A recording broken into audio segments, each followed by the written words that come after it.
countertops take all kinds of abuse. So selecting the right one in your kitchen design can be critical to the overall function. Now I'm in the midst of design for a couple of clients, and let's just say the countertop selection process is not going so smoothly. But it made for kind of a great discussion with them, and I figured a great video on the topic. So that's what we're going to be discussing today. All the different options out there for your kitchen countertops.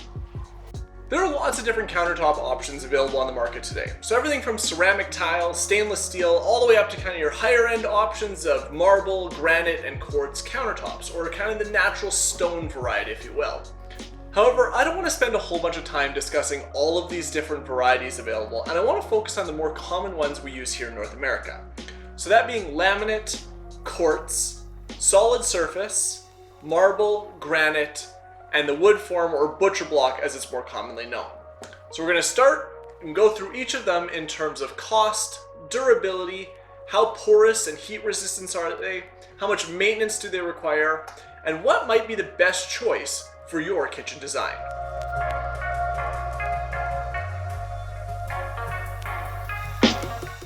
So coming from the construction and real estate background where I'm typically going in and ripping out an old kitchen and installing a new one, I figured I'd start out by talking what I commonly see in these spaces, and that's laminate countertops.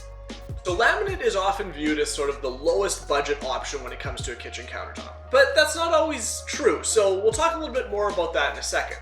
Now, a few things to consider about laminate. It is non-heat resistant in any way whatsoever, so you cannot be putting hot pots directly on top. You will burn and melt that surface. Same thing when it comes to durability. Although it can take a whack and a drop and a chip, don't expect to start cutting with your knives on top of it and not leaving any scratch marks. Further, any scratches or dings or nicks or dents are next to impossible to fix and will be there for the lifetime of those countertops. So back to budget for a second. As I said, they're largely considered the lower end scale or lower end of the spectrum in terms of cost, but that's not often the case. Some of the higher end laminate that you get from the major suppliers around here is quite expensive and really durable. And on top of that, it actually looks really good. It can mimic natural stone, it can mimic cement countertops, and sometimes this is the perfect mix of budget and design that fit your specific space.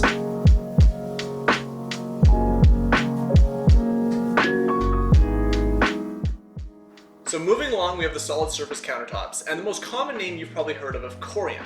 Now, these have been around for nearly 50 years and were largely considered back then kind of the space age alternative to replace natural stone. Now, solid surface countertops are a man-made material. They consist of acrylic particles and a blend with resins pressed into these highly perfect sheets. They come in thousands of different styles and finishes, giving you plenty of different options for your kitchen space. It was once regarded as a really high-end and luxury type product. However, now it's kind of fallen back to mid-tier as the natural stones have taken their place back at the top end. That being said, they can still be a great option for mid-range or mid-tier kitchens.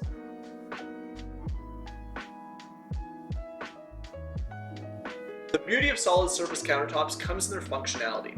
They resist staining, their seams are virtually invisible in a design, which is awesome, especially in today's view of these massive kitchen islands or massive kitchens where you often have seams everywhere. They're generally resistant to scratching, although if they do get scratched or dinged, they can be sanded out and fixed. Now, like any of the options we're going to discuss, they do come with downsides, and solid surface countertops' major downside comes with heat, in that they are not resistant to heat whatsoever. Further, they can't be a DIY based installation, and they need to be done by professionals. So you can't just walk into the store, pick up your solid surface countertop, and go home and expect to install it yourself. So next up, we have marble countertops. And as you can see, we're no longer in a kitchen, and there's good reason why. I don't like to put marble countertops in any of my kitchen designs or allow my, well, it's not allowed, but I like to steer my clients clear of putting marble countertops in their kitchen. And we're going to talk about why a little bit later. But before I get into that, let's talk about some of the benefits to marble countertops. First of all, they're beautiful. They're extremely unique. All the veining is different from slab to slab, and they often give that really high-end, luxurious wow factor to a kitchen.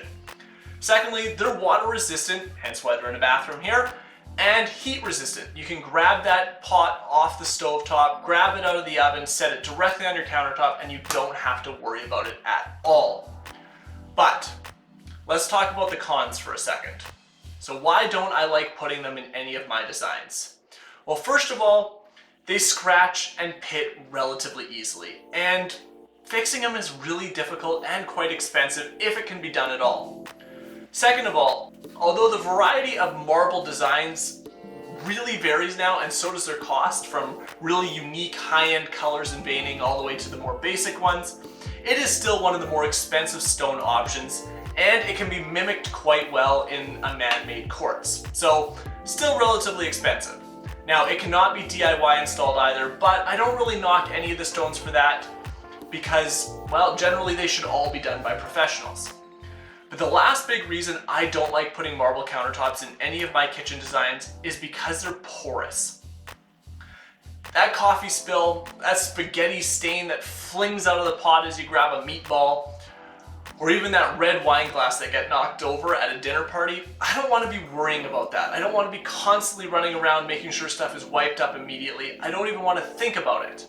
Now, you can seal marble to prevent those. I know there's some UV-based sealers out there that give the peace of mind like a man-made quartz, but it's just one other extra step that I don't like to have to go through. I'll leave it up to you whether or not you think marble is the right choice for your kitchen, but it is typically something I steer clear of in my own designs.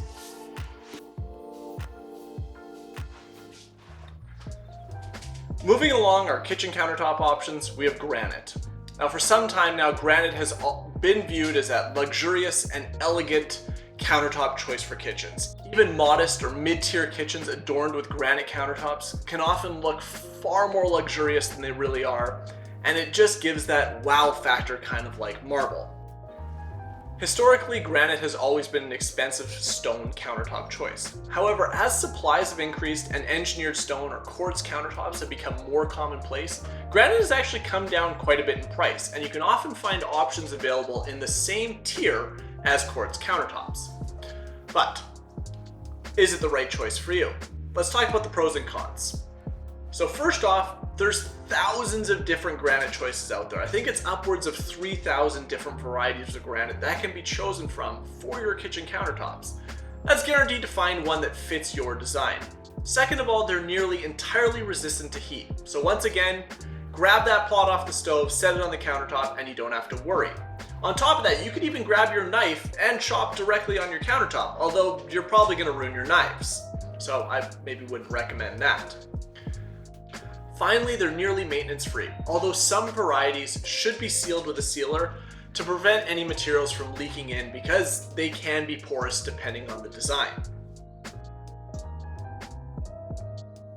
So what about the downsides of granite? Well, first off, like all the stone materials, they're expensive.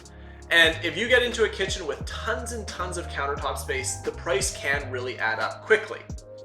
Like marble, they're not suitable for DIY installation, but again, I don't knock any of the stone countertops for that because none of them are.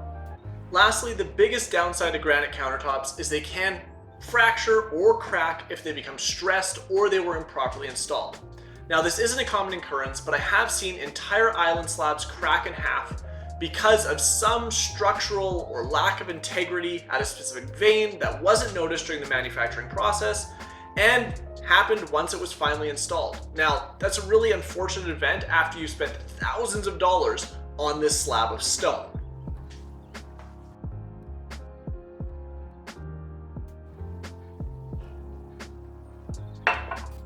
And that brings us to the last of the stone countertops, man-made engineered quartz.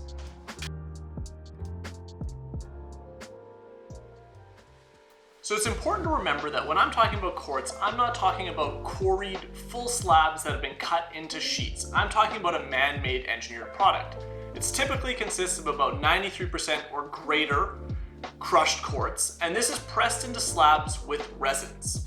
Now, the beauty of this is it creates a uniform slab with virtually no imperfections. On top of that, they're almost always perfectly level. So unlike granite, where you need to go in and select some of the bad areas or the chips or the cracks or the veining and graining that may cause issues down the line, you don't need to worry about this with quartz at all. Now, like when we discussed laminate countertops, there is a wide variety of quality when it comes to quartz countertops. And I'm not going to dive into which company is better than another, but this is something you should discuss with your installer in terms of what they recommend for your space.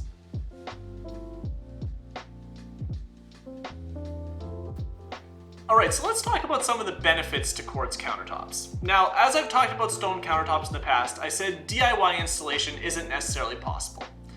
Well, that is true and technically not true when it comes to quartz countertops. If you're installing something like an island that doesn't have a seam, or a single slab of countertop that doesn't have a hole cut out or need a hole cut out, yeah, it could be installed by yourself. It's quite a simple process. However, if you have any seams in your project, it is better to leave this to the professionals. Next up, no maintenance. No sealing, they're impervious to stains, you don't have to worry about them. Leave that red wine spill for a while and come back to it later. You don't need to run around at your next dinner party making sure no one has left any coffee rings or water rings or wine rings on your nice white countertops. As I mentioned earlier, all of the slabs are uniform with virtually no imperfections. This also means that seams are next to invisible with quartz countertops. And when you're looking for a nice uniform look and design across a kitchen, not having seams is a really big part of that process. Quartz slabs can be manufactured in pretty much any shape and size. This makes those odd areas in the kitchen much easier to make and fit with this style of stone countertop versus something like marble or granite that might have to be cut in a specific shape and might have to worry about that graining or that veining or a specific area. Not an issue when it comes to quartz countertops. In general, quartz is resistant to heat. Now, although I don't take my pans directly off my stovetop and set them on here, I know many people that do without any worry. And lastly, quartz countertops are a far more convincing material when it comes to mimicking natural stone than solid surface countertops. So take this one I'm standing here in front of, you can see beautiful veining and it looks almost like a Calcutta marble, although you don't have to deal with any of the downsides of marble countertops.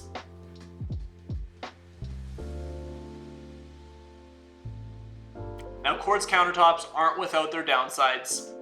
First of all, they're expensive. Especially if you go to the higher end manufacturers, they can cost just as much as granite and marble, if not more in some cases. Finally, quartz countertops are extremely heavy. They can weigh somewhere, I believe it's in the neighborhood of 20 to 25 pounds per square foot.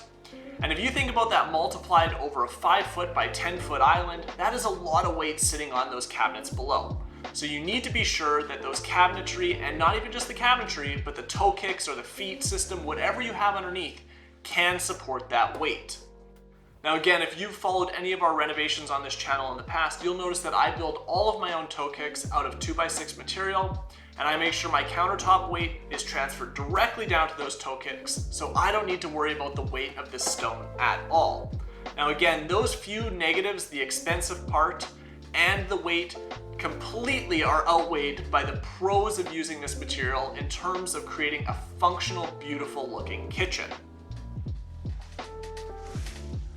So last but not least, we have wood or butcher block countertops. So as you can see, I'm not in the kitchen again. I'm actually standing behind an island I built for one of our past projects.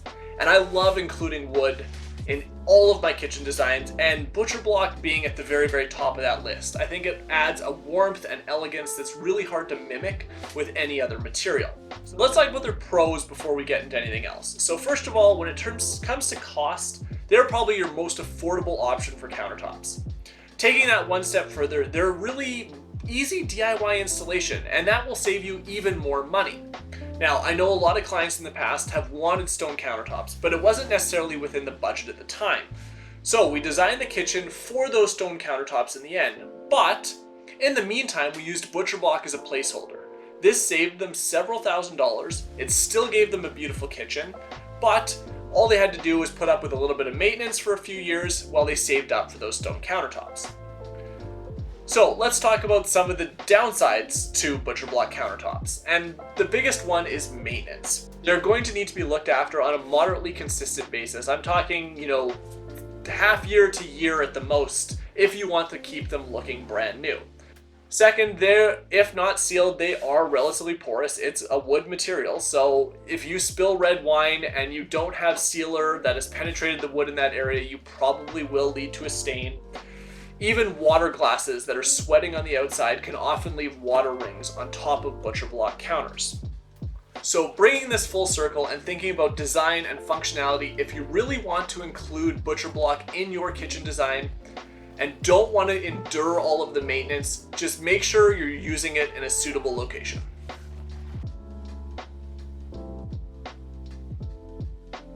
Now, by no means is this an exhaustive discussion when it comes to kitchen countertop selections and the options available out there, but hopefully it gave you a bit of a starting point and some basic information on the search for your next kitchen countertop. On that note, if you're looking or starting a design for your next kitchen or any project for that matter, make sure to head over to visit us at HS Studios. We would love to work with you guys. Thanks a ton for watching, and we'll see you guys in the next one.